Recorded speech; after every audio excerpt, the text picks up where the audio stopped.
Great. Well, hello, everyone, and welcome to this Federalist Society virtual event. My name is Caroline Bryant, and I'm the Deputy Director of Networks at the Federalist Society. Today, we're excited to host this webinar on the Digital Services Act and global free speech. Our moderator today is Professor Maimon Schwarzschild. Professor Maimon is a professor of law at the University of San Diego, an affiliated professor at the University of Haifa. After our speakers give their presentation, we will turn to you, the audience, for questions. If you have a question, please enter it into the Q&A function at the bottom of your Zoom window, and we will do our best to answer as many as we can. Finally, I'll note that, as always, all expressions of opinion today are those of our guest speakers, not the Federalist Society. That, Professor, thank you so much for joining us, and the floor is yours. Thank you very much, Caroline. There has been major legislation in Europe very recently governing or attempting to govern media, especially digital media, with significant implications for freedom of expression and of public debate, not only in Europe, but with possibly very serious implications for media platforms and for the public at large in the US as well. Some of this legislation originates in Britain. The UK's Online Safety Act 2023 and an older but still pending Communications Act in Britain are examples. But there's even more important legislation emanating from the European Union in Brussels as well. The EU's Digital Services Act, DSA, applies to major digital platforms offering services to users in the EU, regardless of where the company is based, including US companies, which indeed is most of them. EU officials say that the DSA is needed to protect democracy from misinformation, disinformation, and hate speech online. Service providers that fail to comply with EU requirements risk fines of up to 6% of global annual revenue, which could easily run into hundreds of millions or even billions of euros and dollars. In Washington, in Congress, very recently, the House Judiciary Committee issued a report by its Republican majority warning that European regulators could use the DSA to chill speech, suppress political dissent, and establish a global censorship regime. By contrast, House Judiciary Democrats say the EU law includes procedural safeguards, judicial oversight of content moderation, and democratic accountability, at least within the EU. Will the EU law make the Brussels bureaucracy the new global censor of the digital public square? Could it, along with other policies in the EU, and perhaps in the UK as well, export European hate speech laws, which already are used against individuals peacefully expressing their views, beyond Europe and to the US? We're very fortunate to have a panel of very knowledgeable people to explain the EU law and policy and to explore the implications for American online media, for access to information, and to public debate for Americans, and what, if anything, the American legal and public policy response should be. So let me introduce our panelists. Stéphane Bonichot is an avocat, a barrister in France. He has a double degree in French and German law from the universities of Cologne and from the Sorbonne in Paris. He also has a master's degree from the London School of Economics as well. He's a member of the law firm of Briard and Bonichot in Paris, and he's very knowledgeable about EU law and practice. Dr. Adina Portaru is senior counsel for the Alliance Defending Freedom International based in Brussels. Dr. Portaru engages frequently with EU institutions and practices before the European Court of Human Rights in landmark human rights cases. Dr. Portaru is admitted to the Bucharest Bar and is the editor of the 2020 book, A Precious Asset, Analyzing Religious Freedom Protections in Europe. The book is published by Kairos Press and is available online. By all means, look it up. Berin Soka is president of Tech Freedom, a think tank that has studied internet law and regulation since he launched it in 2011. He has a Juris Doctor degree from the University of Virginia and a master's in European law from the University of Paris. He is writing a PhD at Dublin City University comparing how US and EU regulation affect online platforms and how each system is vulnerable to abuse. Finally, John David Rosenthal is an independent scholar and journalist with a background in political philosophy who has been covering EU politics for a wide variety of media and journals for at least 2 decades. He has taught on the faculties of Rutgers and Colorado in this country, as well as at the École Normale Supérieure in Lyon in France. He has a PhD from the New School for Social Research in New York and did graduate work at the University of Chicago and at the Free University in Berlin. He is fluent in German and French and keeps up in other European languages as well. He's the author of an important and widely noted essay in the Claremont Review of Books, spring 2025, entitled Make Speech Free Again, How the US Can Defeat EU Censorship. Welcome to all. I'd like to turn to Maître Bonichot first. Can you give us, Stefan, a brief overview of the DSA, the EU Digital Services Act? Yes, thank you, Professor. Hello, everyone. So I want first to thank the Federalist Society for organizing this panel about the European Digital Services Act and how it deals with free speech. First, what is the Digital Services Act? In the European system, you have a difference between a regulation and a directive. A directive sets goals, not details. The directive lays down objectives that all European countries must achieve, but each country decides how to implement them in its national law. A regulation, this is much stronger. It is directly binding and member states cannot change the content. It applies as it is written. The Digital Services Act is not a directive. This is a regulation, which is directly binding for all member states. So this is something very important in European law. Now, why do we have this new regulation, which applies since 2024? The Digital Services Act wants to contribute to the proper functioning of the internal market for intermediary services by setting out harmonized rules for a safe and trusted online place. To summarize, this regulation wants to protect fundamental rights in the online area.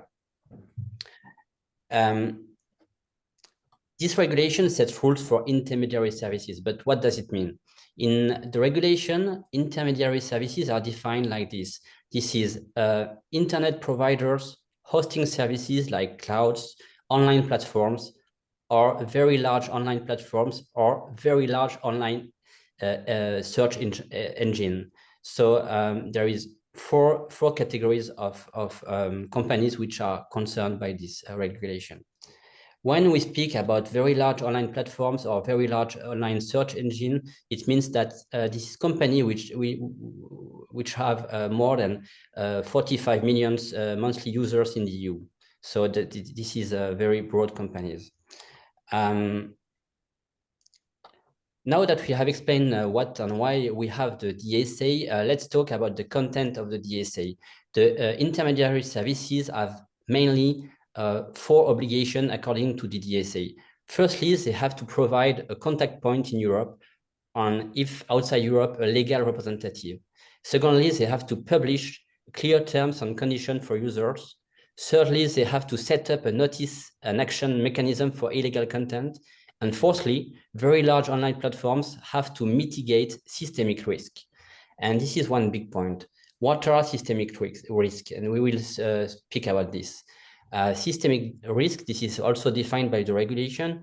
This is everything which concerns hate speech, misinformation, disinformation, fake news, and that kind of content. But this is not defined in a more precise way. So we will maybe discuss now about this and the consequences of this lack of definition. One last very important thing about the DSA is that it applies for all companies around the world. It doesn't matter whether the company is located in Europe or in the US. If they have services here in Europe, they have to follow that rules. And if not, the Commission can investigate and eventually decide to give fines to the companies which don't respect the rules. That's very helpful. Dr. Portaru, what are the implications of this for freedom of speech and debate, first of all, in the European Union countries themselves? Sure. So as it was mentioned before, the scope and the effect of the DSA on free speech are global, wide, and long-lasting. We speak of the DSA not only as a blueprint for so-called speech moderation in Europe, but for the entire world. Now, as it was mentioned before, the DSA requires platforms to remove illegal content, which it broadly defines as anything that is not in compliance with EU law or the law of any member state. You can find this definition in Article 3H of the DSA. The issue is that given the vast array of anti-speech laws throughout EU countries, the DSA allows the most speech-limiting laws in any individual country to restrict speech across the entire bloc and even worldwide. So what happens in this scenario? Under the Act, the European Commission can impose crippling fines of up to 6% of global annual turnover on platforms that refuse to limit content, which could amount essentially to billions of euros. The Commission can also restrict access to a platform within the EU or suspend its operations, showing the massive power that the DSA gives over private companies.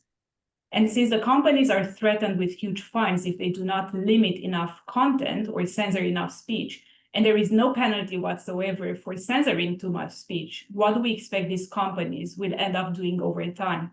Going back to the issue of extraterritoriality, I just want to give an example that comes from the practice of our organization, ADF International, the case of Finnish parliamentarian Päivi Räsänen. 6 years ago, she posted a picture of a Bible verse and expressed her Christian views on sexuality on X. She was criminally prosecuted for alleged hate speech and has unanimously been acquitted in 2 trials. The issue is, however, that the state prosecutor appealed the case again, and shockingly in her case, in which she faces trial for posting online, she is facing a new trial before Finland's Supreme Court due in October of this year.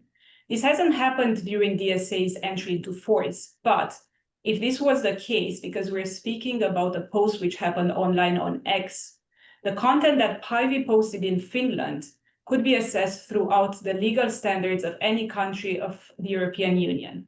Some of the people listening to us know that in Germany, for example, it is illegal to insult a politician. Let's say you have a political commentator, a satirical content creator in the US, criticizing Ursula von der Leyen, who is a German politician, but also happens to be the president of the European Commission. Now, that kind of content could be challenged, could be flagged as potentially legal content in Germany, according to the German laws. So we speak about a content that takes place in the US or any other country on a US platform that gets challenged according to German law and potentially can be challenged and taken down in Germany. And potentially, if we can have a bit more time to discuss in the entire European Union and outside the European Union, we have cases before the Court of Justice of the European Union, which clearly states that there is an open door for worldwide takedowns based on existing regulation of digital content online. Dr. Soka, a little bit proleptically, EU officials say the DSA is no threat to legitimate free expression. I must say, in my experience, EU officials are very reluctant to appear in any forum where they might confront knowledgeable critics of the DSA. So when they say the DSA is no threat, they seldom seem to say it in any forum where they're likely to be challenged. Nonetheless, are they right that it's no threat to freedom of expression and debate? I'm not a doctor, but I have to be precise about this. I suggested that proleptic. You're reading, studying for a doctorate, so indeed we can assume you're going to get there. So so there are a few different concerns here, and we should try to unpack them separately. So, first of all, we have to be clear that the DSA doesn't make anything illegal. That is a task for member states. And as I think it's important to note here for everyone in the audience, the union has only the powers that are conferred upon it. So the DSA doesn't confer any powers to make content unlawful. That task and power remains in the hands, as I said, of each parliament of the member state. The next question that was raised is about whether, yes, it's true that DSA requires removal of content that is unlawful.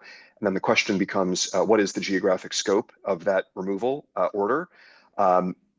I will speak mostly to not this question, but it is not my understanding that those removals have to be effective throughout the entire union. I think that they, in fact, are supposed to be proportionate and applied in the company, in the country in which the speech is unlawful. But that's not primarily what this debate is about. And I don't think it's primarily what Americans are interested in. What the House Judiciary Committee report was about, what the hearing that happened before the committee 2 or 3 weeks ago was about, was rather the claim that the DSA requires takedown of speech and specifically censorship of certain disfavored political speech outside of Europe. So that's the question that I have focused on. And if you want a good, thorough analysis of that, I would refer you to the letter that I helped organize that was led by Martin Husevich, who has written the best article on this topic. He is, I think, it's fair to say, the leading scholar of the DSA. His book, Principles of the DSA, will answer your questions comprehensively. And his article on this topic, the DSA's red line, is really the authoritative thing to read. And it's notable that that piece wasn't cited at all in the Republican staff House Judiciary Committee report. They merely assert both that the DSA has geographic effect outside of Europe and that it requires removal of specific speech. And as our letter explains, neither of those things is true. So with respect to unlawful content, that's one category, the DSA explicitly, the Commission has said, and that explicitly that the DSA has effect only inside Europe. But that's also not specifically what we're mostly talking about here today. We're talking about what happens to lawful content that it might be disfavored. And that in that area, I think there is a problem. There is a gap in the DSA. It doesn't say this explicitly, but as our letter explains, I think it's actually quite clear that the DSA does have this red line, as Martin puts it, that it may not be used in a content-specific way. And here, it's important to unpack more specifically what we're talking about in the obligations under the DSA. So we referred earlier to the risk mitigation obligation in Article 35. So if you are a very large online platform or search engine, you have an obligation to mitigate systemic risks.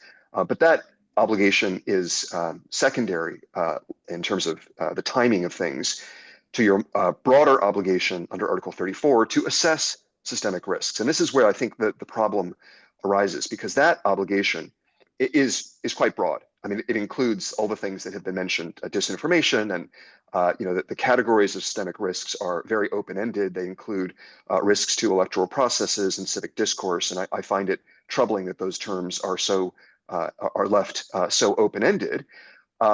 But the Article 35 obligation, which is the one that actually has teeth, that's what you have to do about systemic risks, is much narrower, and this is where the red line comes in. It cannot possibly be interpreted to require a site to take down particular lawful content, to restrict lawful content. And the reason is, as we explain in our letter, is threefold. The Commission has never been granted the power to do that. Second, it's very clear under European fundamental rights law that if you are to restrict free expression, which it would be a restriction upon free speech of some users, that under European law must be explicit. And the Digital Services Act does not say that explicitly. And then finally, there is this question about the allocation of decision-making between the Commission and the Parliament, that is sort of checks and balances. Once again, the Parliament did not confer that power. And so what does that leave us with? It means that, yes, you have a very broad risk mitigation, risk assessment obligation under Article 34. But under Article 35, whatever obligation you have, whatever the Commission might fault you for before it imposes penalties, it can't be content specific. It has to be content agnostic. And so that could include things like how you design the registration mechanism of your service, What does the interface look like? Now, the law is deliberately open-ended about those things. It did not do what the digital laws have previously done, like the privacy law, the GDPR, which was very prescriptive. Instead, it leaves these things open, and it's up to the company to decide how to mitigate whatever risks it has identified. And then importantly, there's a safeguard here. The commission, before it brings an enforcement action, it has to say exactly what it thinks you did wrong and what you should do differently. And when it does that, the commission bears the burden of defining that what it's proposing is proportionate. So it has to go through this analysis. And we haven't seen that yet. The commission did bring an enforcement action against X regarding the adequacy of community notes, which maybe we could talk about. And importantly, the commission hasn't acted on that part of that investigation. And I think this is why, because I think they'd have a very difficult time explaining what it was that X should have done differently that would be consistent with that red line. The last thing I would say here is it is in some ways understandable that people are very concerned about the DSA, because if you are outside of Europe and outside of European law, and all you know about the DSA is what you heard Thierry Breton say about it, Thierry Breton tried to use the DSA to censor Donald Trump's speech. When Elon Musk interviewed Trump, Thierry Breton, who was then the commissioner responsible for enforcing the DSA, on a letter and on Twitter, suggested that he could bring enforcement actions against X under the DSA merely for hosting a conversation with Trump. That's absurd. That obviously crosses the DSA's red line, and he was fired for that. He was condemned by me, by other civil society groups. We put in a letter at the time saying this is not what the DSA authorizes. And before he could formally be fired, after having been condemned by all of his fellow commissioners, he pre-resigned before the president of the commission could fire him. So this is just to say that, yes, these laws can always be abused. Jawboning, the threats, not based on law, are always a problem. It's happening here in the United States right now as we speak. And in the United States, there's no correction for this. The administration is perfectly willing to jawbone companies to do things that are unlawful. In Europe, when that happened, the commissioner responsible was fired. And so to that extent, I think the European system is working better than the US system. Well, let me put a question or two to you.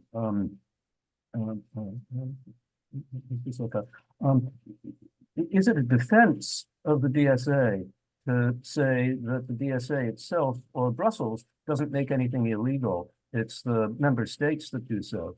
There are now 27 states. Until a few years ago, there were 28. There are 27 states in the EU. The most restrictive of them is going to be quite restrictive of freedom of expression, of free speech. If the EU is enforcing in principle with respect only to that state, but technically, once something is improper to post in state A, it's going to be very difficult to make it available and visible in state B without satisfying state A that you're keeping it off the internet. So if the most restrictive state is the state whose law Brussels is going to enforce, is it anything reassuring for us to be told that Brussels itself isn't making these laws? It's the member states that are doing so. Well, again, that's a distinct concern from the extraterritorial effect and the censorship issue. And again, I don't think that that's accurate. And I would refer you to Martin's work. I think that the DSA itself requires those removals to be effective in the states in which the law applies. Because the reason is very simple. It would not be proportionate to require otherwise. I mean, the law applies in each state. The takedown is proportionate because Germany's laws require X.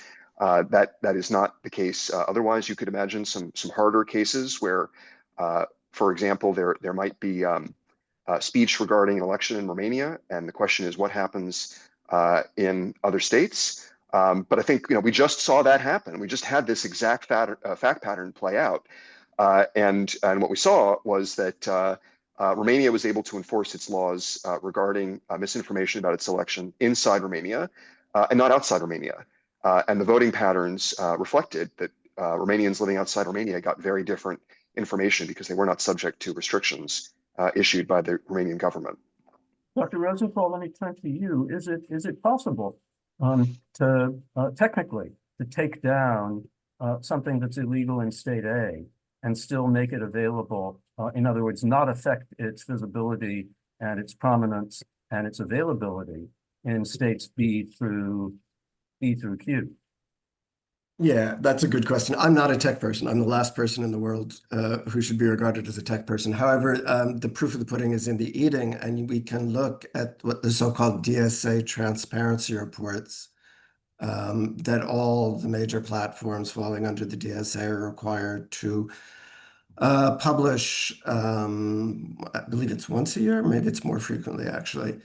And those reports show that certain content is in fact geo-blocked. I think that's what Baron is referring to.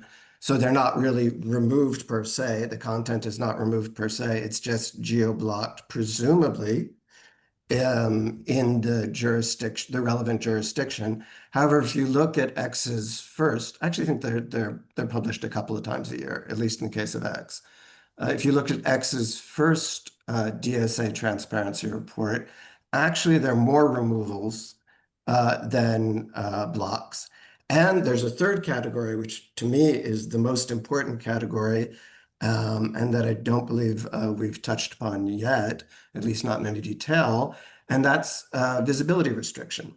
And that, I think, is the greatest problem in terms of the global effects of the DSA. So if there's a block, that block will be geospecific. If there's a takedown, at least it's something that's visible and that we know about, but already in the codes which preceded the DSA, most notably the Code of Practice on Disinformation from 2022, which was the strengthened version. There was already a 2018 version. There's already talk not of removing content which is not illegal. So illegal content has to be at least blocked in the relevant jurisdiction. Maybe it doesn't have to be, but it may in fact be removed all around Europe and all around the world. We know there are cases of that because we see that in the DSA transparency reports data. But there's the other option, or the third option, merely of restricting, not illegal content, but restricting so-called legal but harmful content. And that's where, to my mind, things get extremely sticky, extremely complicated, and where you see the real extraterritorial consequences. But the problem is, again, we don't know when it's happening. If you go back to the COVID period, when so-called COVID misinformation or disinformation was being censored. And I would say, contrary to the narrative that's taken hold in the States, and I think even in DC and even in among members of the House Judiciary Committee, the driving force behind the censorship of COVID disinformation or misinformation, and that in quotes, was never the Biden administration. We know that, among other things, because it already began when Donald Trump was still president in 2020. It already began. The driving force was already the EU, the European Commission, and the driving force, even though it was not yet law, was already the DSA, because the DSA was proposed as law already in December 2019. In mid-2020, the European Commission creates a program for so-called monitoring or combating COVID-19 disinformation. And that's created under the aegis of the Code of Practice on Disinformation. All the signatories of the Code of Practice on Disinformation are required to provide data, to report back to the Commission, to provide monthly data, later bi-monthly data, on what they're taking down and on the accounts that they're suspending. So you have actual data from X saying, okay, in July 2020, we removed so many items of content and we suspended so many hundreds of accounts. But that was all something that we were seeing. Okay, you could see the misleading labels, for instance, on posts on Twitter, and you could see when an account was suspended. But sort of the default option now for dealing with disinformation is not removal, precisely because it's not illegal. The default option is, in order to mitigate the systemic risks that Stefan talked about, you have to limit the virality of that so-called misinformation. And that's something which X and all the other platforms are supposed to be doing algorithmically. And what's being done algorithmically, we don't see. And that, to me, is the main problem. It's happening, and it's presumably happening all around the world, but we can't see it.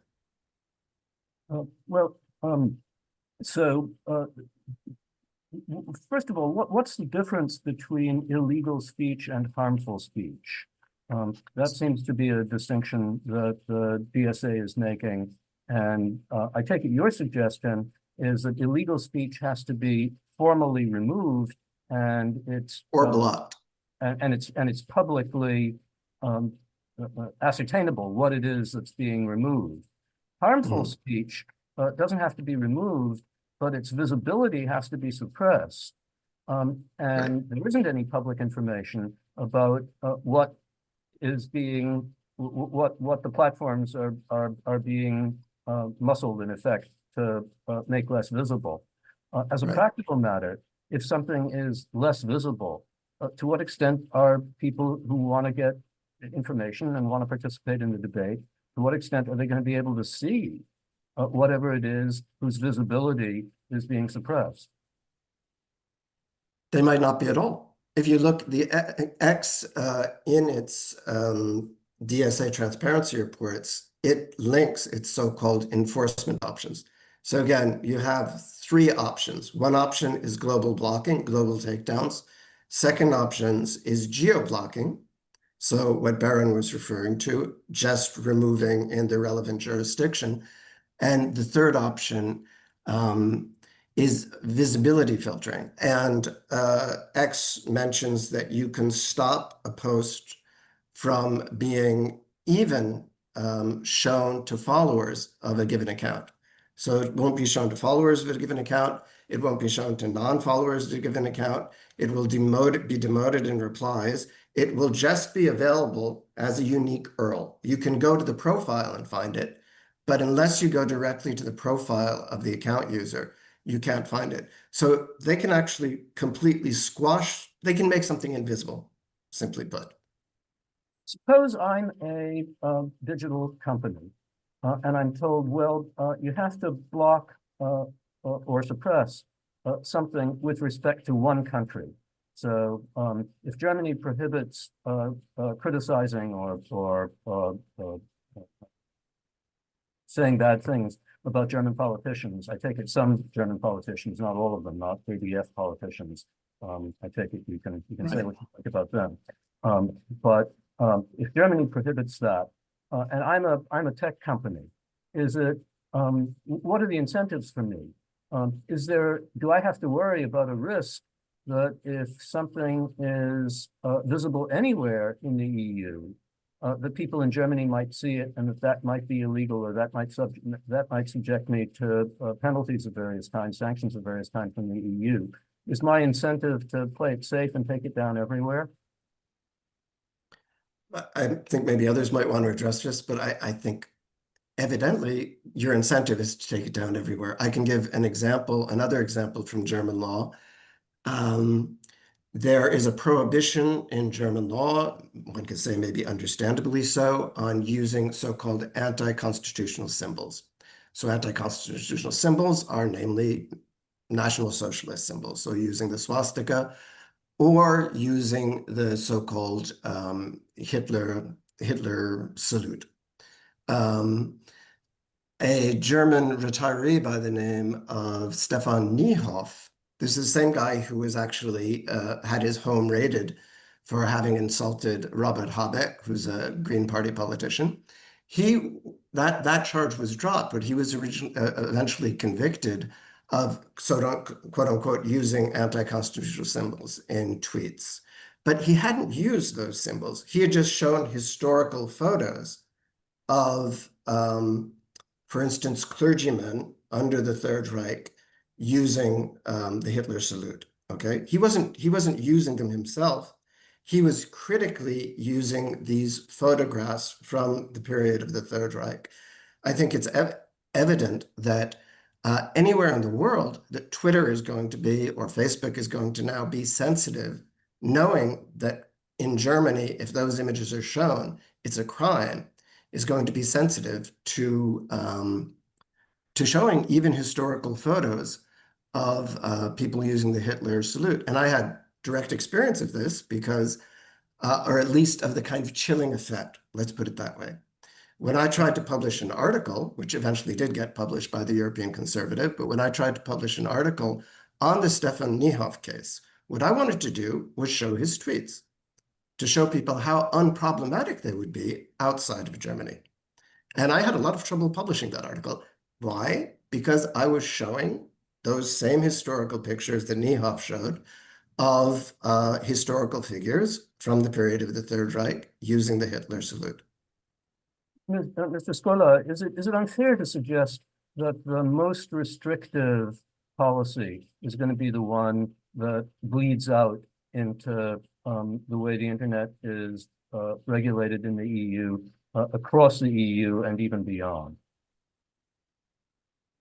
Well, let me say, just to start with, as a German American dual national, I'm not here to defend exactly where Germany has drawn the line, and I think John and I would probably agree about the examples that he just cited being examples of Germany going too far and enforcing its own laws.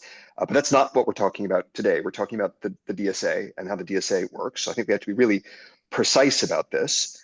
So the DSA, Article 9, requires, it governs how orders work for restriction of access. And in particular, Article 9b, I think, is the critical one, where it says that the territorial scope of those orders has to be limited to what is strictly necessary to reach its objective. So, you know, I don't want to say categorically that those could never have extraterritorial effect outside of a particular member state, but as a general matter, they don't. So now let's go to the other thing we've been talking about, which is risk mitigation. That's Article 35. So Article 35 refers to 4 broad categories of risks. One of those is unlawful content. So you have to analyze the unlawful content part under both things. But then there's a bunch of other stuff in there, like civic discourse, intellectual processes. And that's where this conversation starts to go off the rails, because in part, what John and others are responding to is people in Europe, some people in positions of power, not just Thierry Breton, but other people who are around the commission, wanted the DSA to be an anti-disinformation law. And they talk about it that way. And in particular, I think it's worth just quoting this one sentence from Thierry Breton in July when he went after Donald Trump, where he asserted that Article 35 imposed duties regarding, quote, the amplification of harmful content, term that you used earlier, in connection with relevant events, including live streaming that might increase the risk profile of X and generate detrimental effects on civic discourse and public security.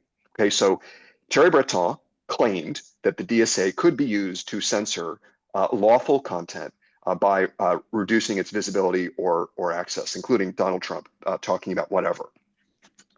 That's nonsense. The DSA doesn't even include the term harmful content, except as a passing reference to the very narrow category that is recognized in Europe and in the United States for content that is lawful in general, but harmful to children.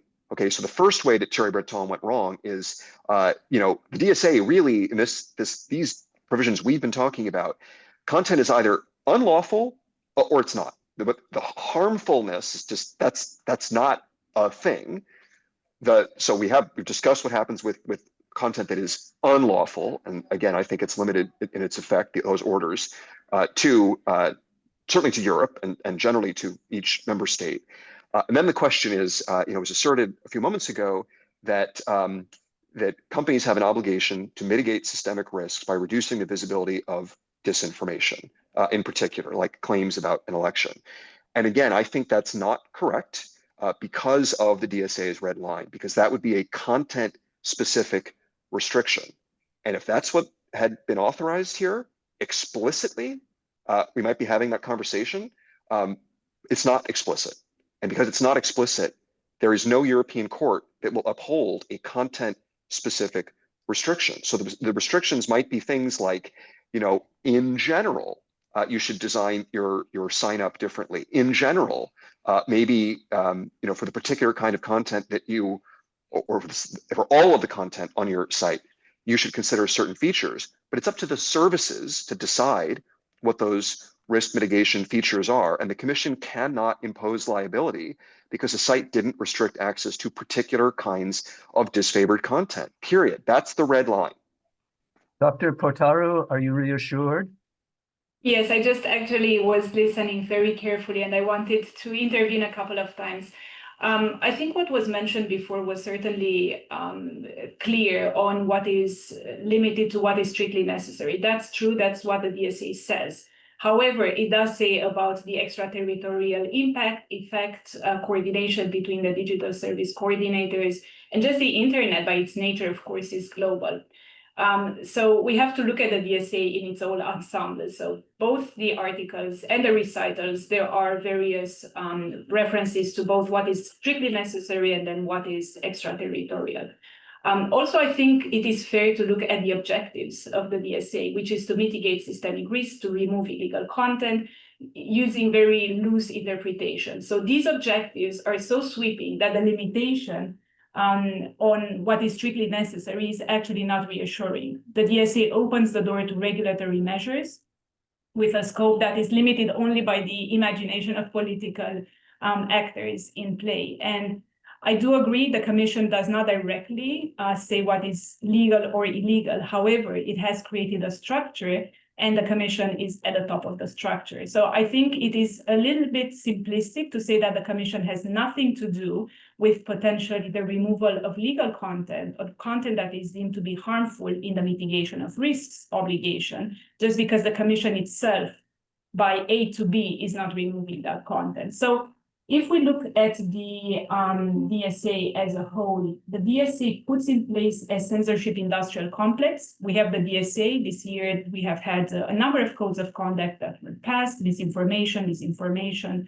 electoral toolkit, guidelines on protection of minors. So this is piling up and it creates a mega structure of more than 100 pages, all in all, with the European Commission once again at its head. In Brussels, where I'm based, I take part quite a lot in the meetings, in the hearings that take place in the European Parliament, where the DSA progress is being discussed.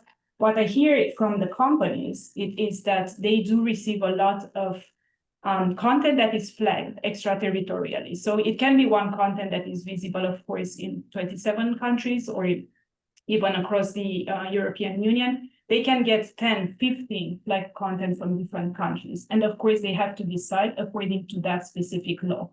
The practice is, of course, geo-blocking at first will go to a global blocking because no company is going to employ that many people to study that many requests for that many laws according to different interpretations and standards. Yes, the Commission does not directly put the label legal or illegal. It is, in the end, the companies through their own services and terms. But it is done through the DSA that is enforced and reinforced and restressed by the European Commission.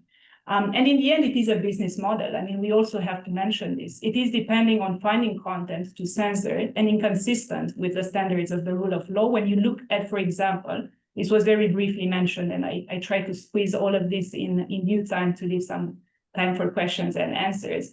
During the crisis moments, the DSA mentions that the Commission can actually take extra powers regarding the very large online platforms and search engines. And those extra powers, and I would encourage the academics here, would go so far as to override the judiciary in member states, countries. So I would encourage to see the Commission is not a judiciary power. However, it does become so in a crisis management. And this is also deeply concerning. And maybe lastly, to the point of Thierry Breton, yes, everyone, I think, in the space recognize and criticize the reach that took place there.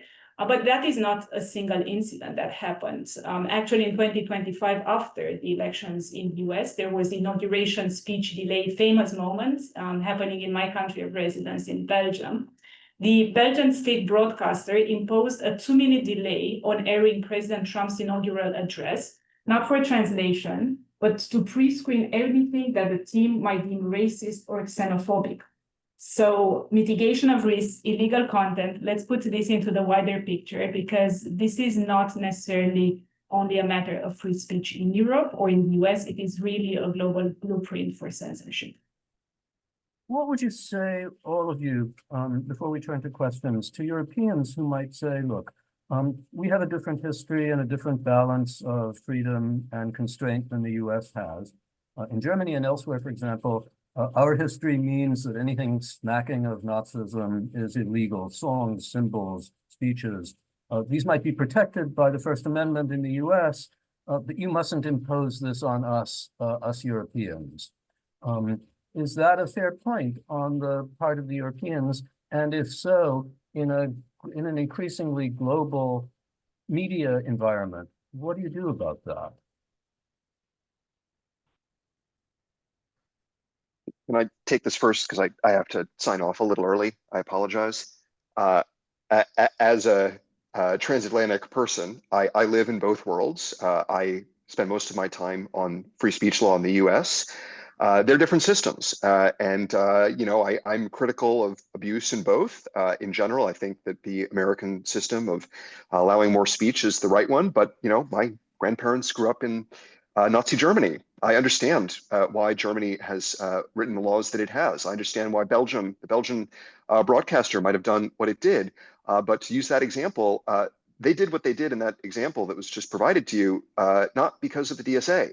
They did it because of Belgian law or because of their own editorial judgments. We need to be really clear about what we're talking about here, that Europe, the European Union does not have the capacity to make these decisions. And despite these efforts to portray the DSA as a sort of harmonization of how these things happen in Europe, in fact, these decisions are still made at the national level. I can disagree with some of them. We can have a separate discussion about some countries going too far and whether But Baron, sorry, just for the legal part, that's correct. But again, for the risk mitigation part, no. Well, and John, I'll close with this. On the risk mitigation part, the red line is, to the view of myself and 31 other scholars of the Digital Services Act, is very clear and rests on very clear principles of EU law, even though it was not put into the DSA, which we asked them to do. We want this to be articulated clearly. We want the Commission to embrace this. But it is, in fact, clear in European law that the Commission, whatever it can do with the DSA, it cannot impose liability because someone failed to mitigate a particular kind of content. That is the red line. So what was mentioned earlier about the disinformation codes of conduct and so on and so forth, if companies are signing on to that voluntarily, it's not because they're afraid of being held to have a risk mitigation obligation to remove that content, period. You cannot blame the DSA for that. But sorry, I mean, Baron, it's too bad to have a debate when you need to leave. But but why then would when the strengthened code of practice on disinformation is published, and I believe it was June or July, in any case, mid-2022, why does then the Commission itself, maybe you're saying the Commission is understanding the implications of the law. In some ways, I think that's correct. The Commission did misunderstand the implications of some aspects of the law. But the Commission at that point says, okay, we have this strengthened code of practice of disinformation, and now we have an enforcement mechanism. It explicitly says this in a tweet. We have an enforcement mechanism.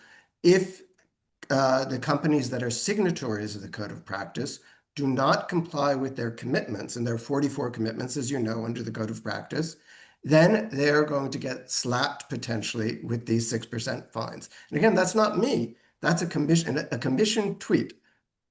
So why do they say that?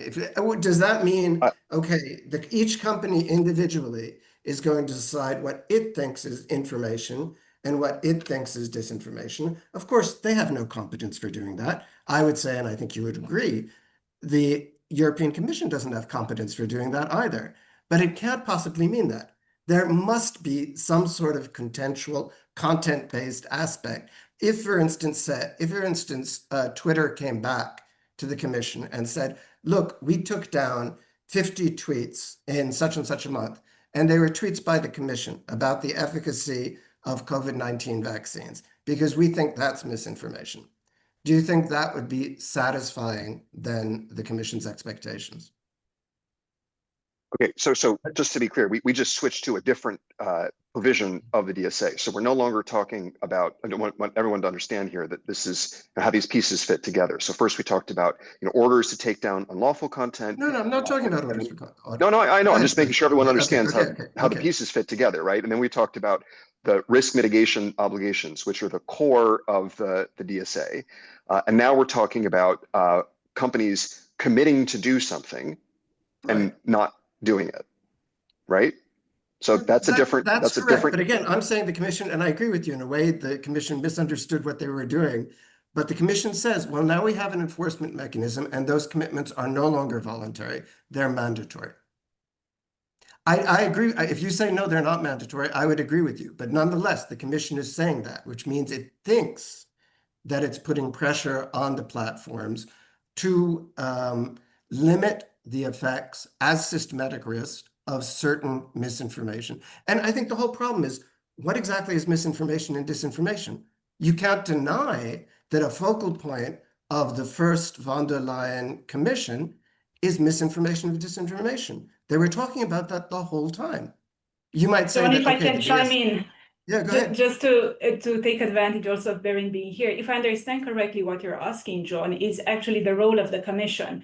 It's not about illegal content or lawful content being there or mitigation of risks or algorithmic or companies being signed on. I think the point that John is asking or is making is, what is the role of the commission? Is the commission simply a neutral actor that has proposed this legislation, that has gone to member states and now sits back and just watches and intervenes in egregious situations for enforcement? Or is it actually an active player that comes here, gives statements, encourages platforms? The commissioner comes and says, you can run, but you can't hide, even if you just unsubscribe from the code of conduct on this information. So I think my understanding, John, from what you were asking, the overarching question is, what is the role of the commission in all of this, in practice, not only in theory? Yeah, so I do have to go, but just to answer your question, the DSA is very clear. First of all, there's no direct fines for failing to live up to a voluntary code. And more specifically, what the commission is supposed to do is take into account non-compliance with the code in assessing the Article 35 risk mitigation obligations. Once again, you return to the DSA's red line. The commission either has the power to make content-specific judgments about content that you should have restricted access to, or it doesn't. And again, the scholarly consensus on this is the commission has no such power. I really encourage everyone to read Martin's article. You can read our letter, which goes into this in some detail. And I would just note in closing, since this was all started by the House Judiciary Committee staff report, the staff report rests almost entirely on this claim that the DSA can be used in content-specific ways, and it fails to engage completely with the scholarship on this topic, explaining why that is not the case. And in that sense, it is not a serious contribution to the discussion.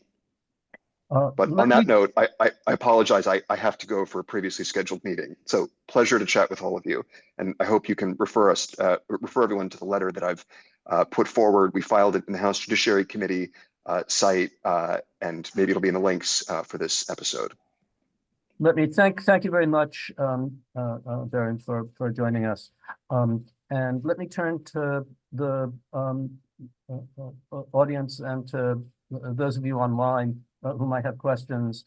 And you might, through your questions, let us know whether you are reassured or otherwise about the potential effects of not just the DSA, but this entire architecture of European policy and law and regulation, not just on Europeans, but on people wanting to participate in public debate across the world, and in particular in the US.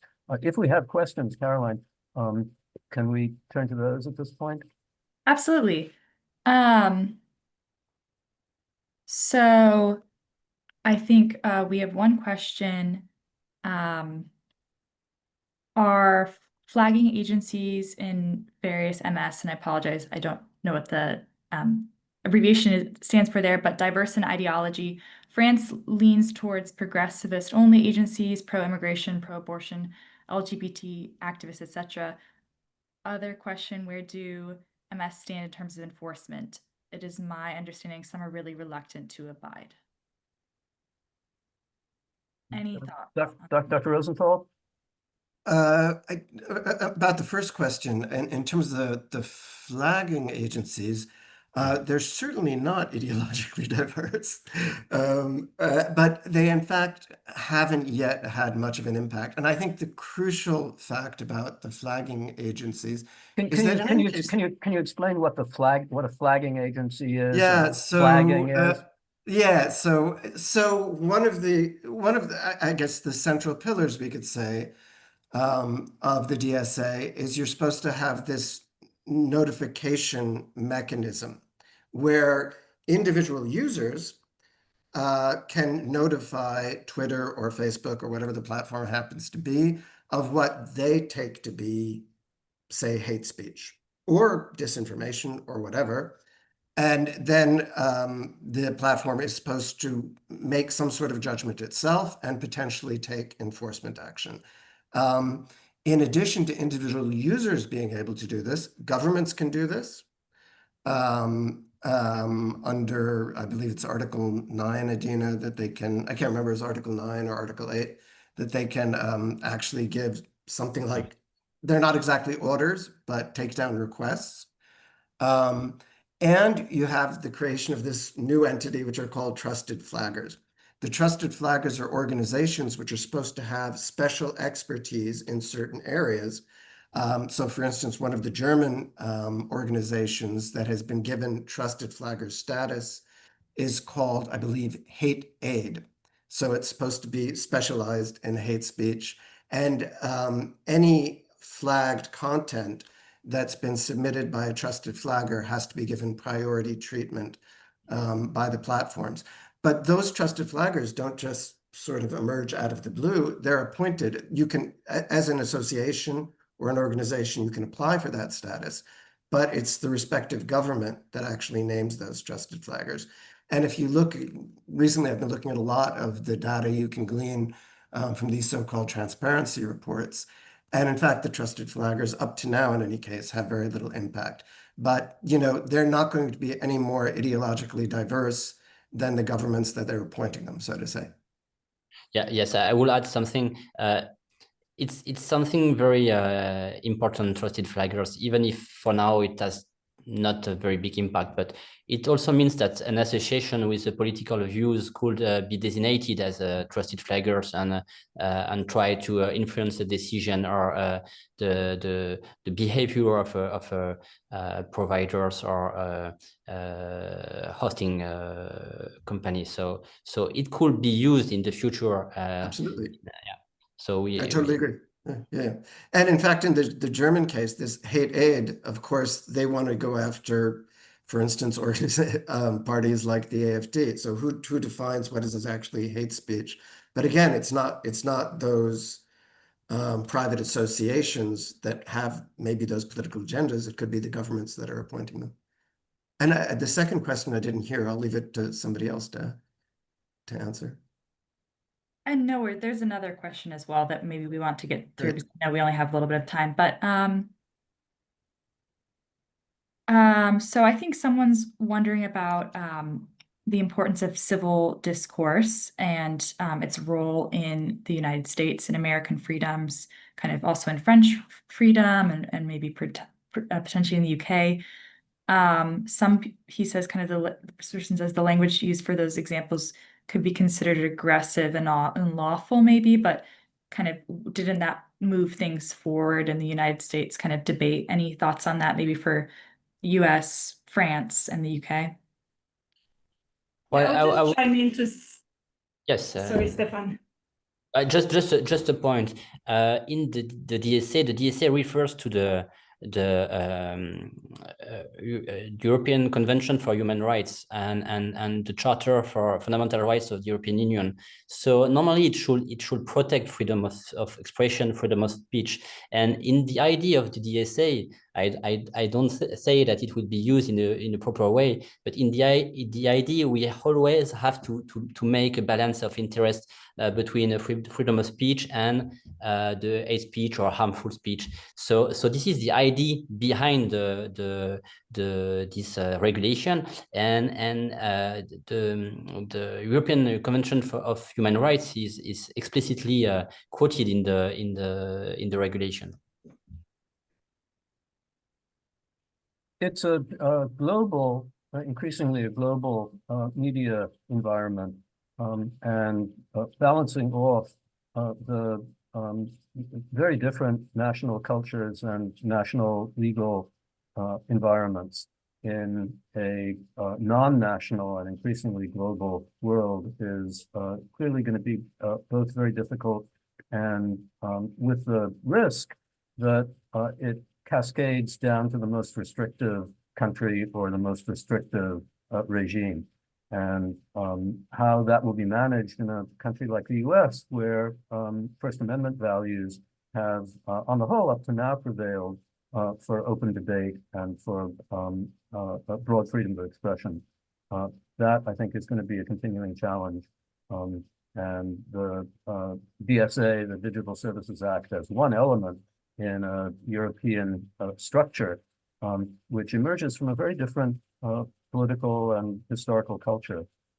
How that will all be managed, I think, is going to be of continuing, ongoing interest in this country, both in Congress and in the country more at large. So I think this has been extremely enlightening and extremely valuable.